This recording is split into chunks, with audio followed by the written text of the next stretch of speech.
सगा बेटा जब कब्र में दफन करता है ना, तो वो भी कहता है वो कोना, ये कोना थोड़ा सा मिट्टी कम है, यहां भी मिट्टी डालो।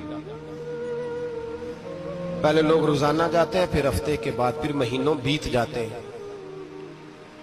कुछ कब्रें ऐसी भी हैं जिन पे खड़े हों तो लगता है कब्रें रो रही हैं और कहती हैं जाओ मेरे घर वालों से जाके कहो कोई फेरा ही लगा जाए, वो एक दफा आए तो सही।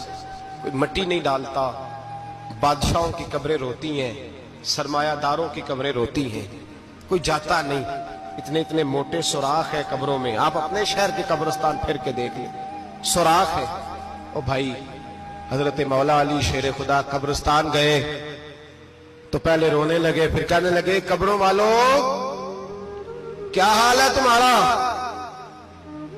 तो आप फरमाते मुर्दा मुझे अंदर से बोल के कहने लगा अली कफन फट गया, हड्डियां टूट गई।